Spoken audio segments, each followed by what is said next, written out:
Assalamualaikum warahmatullahi wabarakatuh. Selamat pagi untuk Pak Yulius dan teman-teman semua. Sebelumnya perkenalkan, kami dari kelompok 1 Hukum Bisnis Vokasi Akuntansi Universitas Indonesia. Dan pada kesempatan kali ini, kami akan mepresentasikan materi mengenai inovasi dalam memajukan sebuah perusahaan. Boleh next.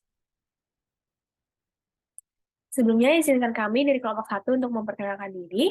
Anggota kelompok kami beranggotakan Kania, Kayla, Jennifer, Nabila, saya sendiri Rahmadina, Maria, Helen, dan juga Alvin. Baik, pertama-tama, sebelum masuk ke dalam materi, kita harus mengetahui dulu apa itu pengertian dari inovasi. Pengertian dari inovasi akan dijelaskan oleh Helen. Kepada Helen, saya persilahkan. Terima kasih moderator atas waktunya. Di sini saya akan menjelaskan pengertian dari inovasi sendiri. Jadi inovasi itu adalah suatu perubahan yang baru, bisa berupa ide, gagasan, praktek, ataupun objek yang sifatnya spesifik dan juga disengaja melalui program yang terencana dan dirancang untuk mencapai tujuan tertentu. Nah, sebuah inovasi ini bisa dikatakan berhasil apabila penciptaan dan pelaksanaan itu kayak produk, jasa, dan metode yang baru itu dapat menghasilkan perbaikan kualitas hasil yang efektif dan efisien. Terima kasih. Saya kembalikan ke moderator. Baik, terima kasih Helen atas penjelasannya. Selanjutnya kita akan lanjut mengenai fungsi dari inovasi. Fungsi dari inovasi akan dijelaskan oleh Maria. Kepada Maria, saya persilakan. Baik, terima kasih kepada rekan saya, Rahmadina, selaku moderator yang telah membuka pada siang hari ini. Selanjutnya saya akan menjelaskan mengenai tentang fungsi inovasi. Inovasi pada konteks bisnis sendiri adalah bagaimana caranya untuk meningkatkan daya saing, membuat harga produk bisnis diterima, atau mengembangkan strategi diferensiasi. Dalam kasus ini, inovasi sangatlah penting. Perusahaan yang memimpin harga pasar harus mengamankan daya saing jangka panjang dengan mengembangkan proses yang inovatif dan sangat efisien. Optimalisasi proses dan perbaikan berkelanjutan dalam hal biaya adalah sangat penting untuk dilakukan dalam inovasi.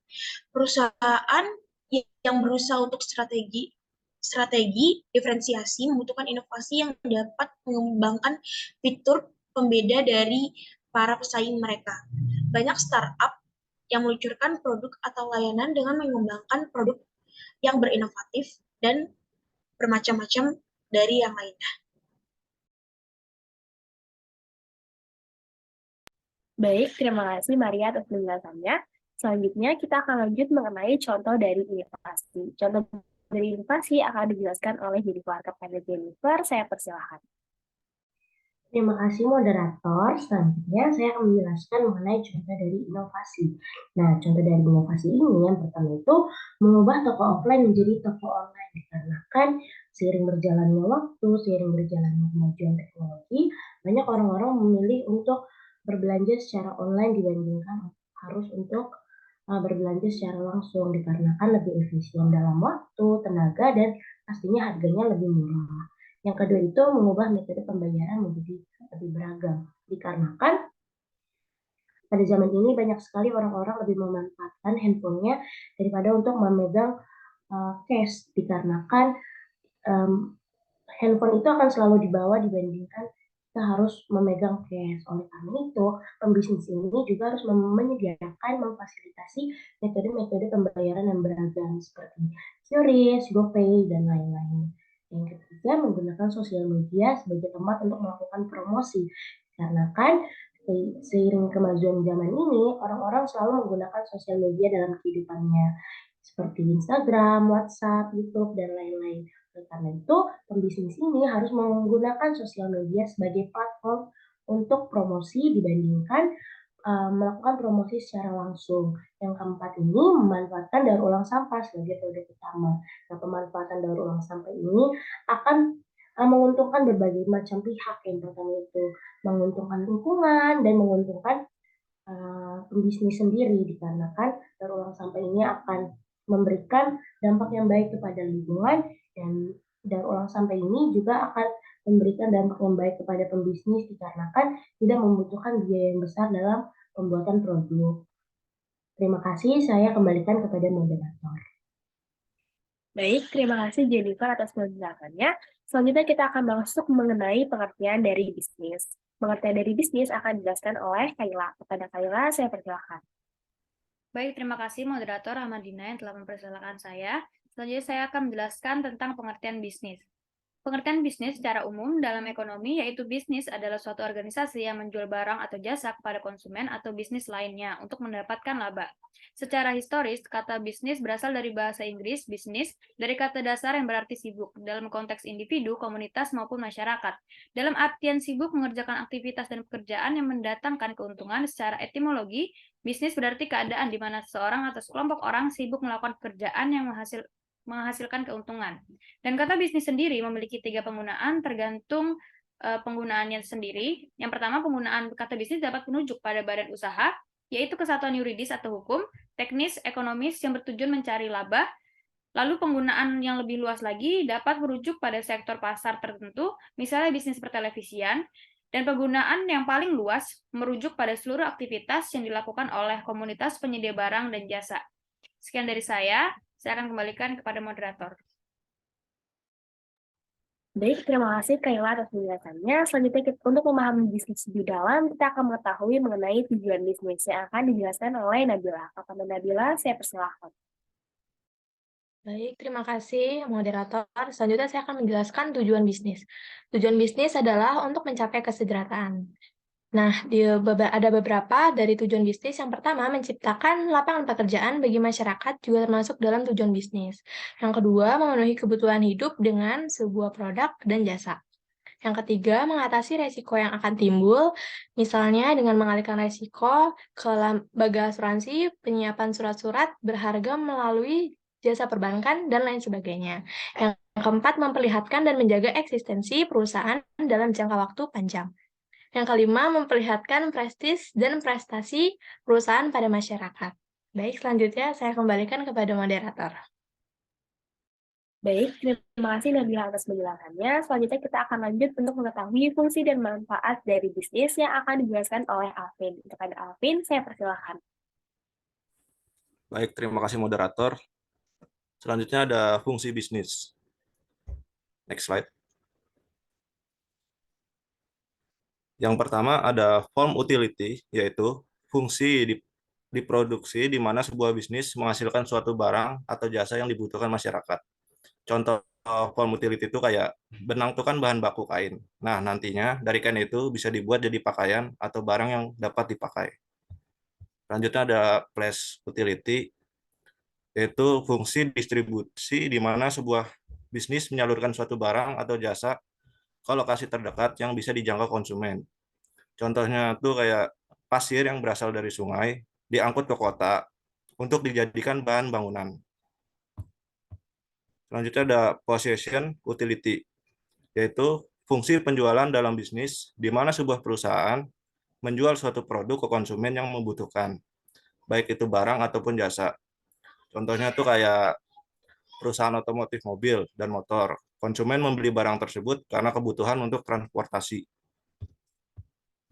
Selanjutnya ada time utility, yaitu fungsi penyimpanan dan pemasaran dalam bisnis, di mana barang pada saat itu kurang bermanfaat, untuk nanti dikeluarkan pada saat barang tersebut lebih bermanfaat. Contohnya, jas hujan akan lebih berguna jika digunakan pada waktu hujan. Selanjutnya, next slide.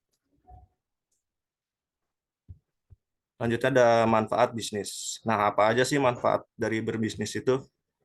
Yang pertama, mendapatkan penghargaan dan pengakuan. Semakin banyak penghargaan yang diterima, maka semakin besar rasa percaya konsumen kepada perusahaan itu sendiri. Yang kedua ada menjadi bos untuk diri sendiri. Dengan menjadi pemimpin sekaligus bos, maka kita bisa membuat kebijakan yang sesuai dengan keinginan kita. Yang ketiga, meningkatkan rasa percaya diri. Kegiatan bisnis dapat membangun rasa percaya diri, karena kita jadi memiliki keyakinan akan hasil produksi berupa barang dan jasa dapat terjual laris di pasaran. Selanjutnya ada bisa mengatur waktu dengan leluasa. Kita dapat mengatur kapan harus bekerja dan kapan harus beristirahat. Dan yang terakhir ada menambah pengalaman dan wawasan. Semakin banyak pengalaman dalam kehidupan kita, maka semakin banyak solusi yang ditemukan untuk menyelesaikan masalah. Baik, saya kembalikan kepada moderator. Baik, terima kasih banyak Alvin atas penjelasannya. Setelah mengetahui apa itu inovasi dan bisnis, kita akan menyatukannya untuk membahas lebih dalam mengenai inovasi bisnis dalam sebuah perusahaan. Pertama-tama, kita akan menjelaskan pengertian inovasi bisnis dalam sebuah perusahaan yang akan saya jelaskan terlebih dahulu. Boleh di next slide? Menurut Ria Counter, inovasi bisnis adalah ketika sebuah perusahaan memperkenalkan proses, layanan, atau produk baru yang dapat membawa perubahan positif bagi keberlangsungannya. Inovasi bisnis sebenarnya merupakan proses penerapan ide baru, gagasan, dan kreativitas segera yang berkaitan dengan peningkatan produk maupun layanan dari sebuah merek. Tentu saja, tujuan untuk melakukan proses inovasi ini adalah untuk memenuhi kebutuhan konsumen, memperoleh keuntungan, serta tetap eksis di tengah persaingan pasar. Inovasi sendiri tidak terbatas pada mengkreasikan suatu hal yang baru saja, tetapi inovasi juga termasuk dalam meningkatkan kualitas produk, layanan, atau proses yang sudah ada, maupun inovasi lainnya.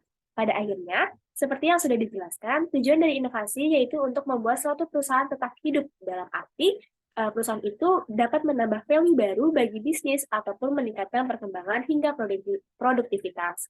Inovasi sendiri bisa terjadi karena kebutuhan atau karena sebuah perusahaan ingin membuat dirinya berbeda dari kompetitor, sehingga memungkinkan sebuah perusahaan untuk meraih niche market yang baru untuk produk dan layanannya. Inovasi bisnis menjadi sebuah keharusan bagi setiap jenis usaha, karena dalam perusahaan baik skala kecil maupun skala besar, pernah ada sebuah kalimat bijak yang mengatakan bahwa segala sesuatu mengalami perubahan dan hanya perubahan itu sendiri yang tetap ada. Maka, agar tetap eksis dalam persaingan bisnis, sebuah perusahaan harus menyelaraskan dengan perubahan yang seiring dengan perkembangan zaman. Baik, untuk pemahaman lebih lanjut, kita akan lanjut mengenai contoh-contoh inovasi bisnis dalam sebuah perusahaan yang akan dijelaskan oleh Kania. Kepada Kania, saya persilahkan. Baik, terima kasih moderator yang telah mempersilahkan saya. Untuk itu, setelah mengetahui bagaimana pengertian dari inovasi, bagaimana pengertian dari bisnis, dan juga bagaimana pengertian dari inovasi bisnis dalam perusahaan, maka dalam kali ini saya akan mempresentasikan atau memaparkan mengenai tahapan inovasi dalam perusahaan supaya perusahaan ini bisa maju. Yaitu yang pertama, ada caranya itu meningkatkan promosi. Jadi setelah perusahaan ini berdiri, yang bisa kita lakukan itu adalah promosi. Dan ini bisa menjadi salah satu cara untuk mengembangkan usaha yang sangat penting karena konsumen ini perlu mengenal produk yang kita tawarkan. Jadi dalam meningkatkan promosi ini, kita sebisa mungkin membuat promosi yang unik untuk bisa menarik para pelanggan. Kemudian yang kedua ada kenali kompetitor. Jadi di tahap ini akan ada banyak pelajaran yang diambil ketika kita mulai mengenal kompetitor. Jadi promosi yang terus-menerus dilakukan pun tidak akan efektif jika tidak memperhatikan kompetitor yang ada di sekitar kita. Jadi kita bisa melihat apa saja nilai jual serta kelebihan yang dimiliki oleh pesaing. Dan ini adalah cara mengembangkan bisnis yang bisa dicoba. Yang ketiga itu memperluas jaringan. Jadi di memperluas jaringan ini bisa kita lakukan dengan cara membuka channel pemasaran yang baru, yaitu mendirikan cabang baru, atau semisalnya kita mempunyai toko offline, maka kita bisa mencoba jalan baru, yaitu dengan melakukan pemasaran secara online. Begitupun sebaliknya, jika kita mempunyai toko online, maka kita coba toko offline. Kemudian jika promosi di satu platform belum cukup, maka kita mencoba ke platform selanjutnya. Yang keempat, ada meningkatkan sumber daya. Jadi peningkatan sumber daya produk yang dilakukan ini dengan memperhatikan penggunaan bahan serta proses yang diterapkan untuk bisa menciptakan suatu barang. Jadi pada intinya semakin baik sumber daya yang digunakan, maka semakin berkualitas pula produk yang akan kita hasilkan. Yang kelima, ada utamakan pelayanan konsumen. Jika peningkatan sumber daya manusia yang sebelumnya saya jelaskan ini sudah berjalan secara optimal, maka pelayanan konsumen juga menjadi salah satu aspek penting yang perlu kita perhatikan. Karena pada poin inilah sangat penting karena konsumen ini bisa melihat kita bahwa kita mementingkan pelayanan terhadap mereka. Jadi mereka tertarik akan produk yang kita tawarkan. Yang keenam, itu ada menginovasi produk atau melakukan inovasi produk. Jadi selain membuat produk dan menjaga kualitasnya, inovasi pun harus tetap dilakukan karena seiring berjalannya waktu pasti ada perbedaan-perbedaan lagi dalam produk-produk yang ada di sekitar kita. Jadi kita harus tetap menginovasinya mengikuti tren zaman. Yang ketujuh itu ada minimalisasi biaya operasional. Jadi harus benar-benar mengawasi berapa modal dan biaya operasional kita yang kita keluarkan, serta pendapatan yang kita hasilkan. Hal ini kita lakukan untuk bisa memastikan kebutuhan yang dipenuhi oleh bisnis selaras dengan apa saja yang harusnya didapatkan untuk menciptakan pertumbuhan dalam bisnis kita. Yang kedelapan itu ada investasi. Jadi apabila berhemat saja tidak cukup, maka kita perlu mencari cara mengembangkan usaha agar kita bisa mendapatkan untung dan bisa terus memutar modal kita. Itu salah satunya adalah dengan cara berinvestasi. Bisa dengan investasi saham, reksadana, properti, emas, deposito berjangka, dan berbagai jenis investasi lainnya. Yang kesembilan atau yang terakhir ini adalah kita harus bisa mengatur keuangan dengan baik. Jadi sejalan dengan poin sebelumnya, yaitu poin investasi, maka hal ini dilakukan juga agar pengeluaran dan penghasilan dari usaha yang kita jalankan ini bisa berjalan seimbang. Cukup sekian yang saya jelaskan, untuk itu saya kembalikan kepada moderator. Baik, terima kasih banyak Kania atas penjelasannya. Berakhir sudah penjelasan kami mengenai inovasi bisnis dalam sebuah perusahaan. Sebelum menutup presentasi, saya akan menyampaikan sebuah kesimpulan. Pada akhirnya, inovasi bisnis dalam sebuah perusahaan sendiri bertujuan untuk meningkatkan revenue, memperbesar basis konsumen, dan meraih penghargaan di bidang industrinya. Inovasi bisnis merupakan salah satu upaya yang dilakukan agar dapat membuat bisnis tetap berkembang, maju, serta semakin menguntungkan. Setiap pengusaha, apapun bidang yang mereka miliki, harus melakukan inovasi dari waktu ke waktu agar dapat mempertahankan serta meningkatkan kesuksesan usaha.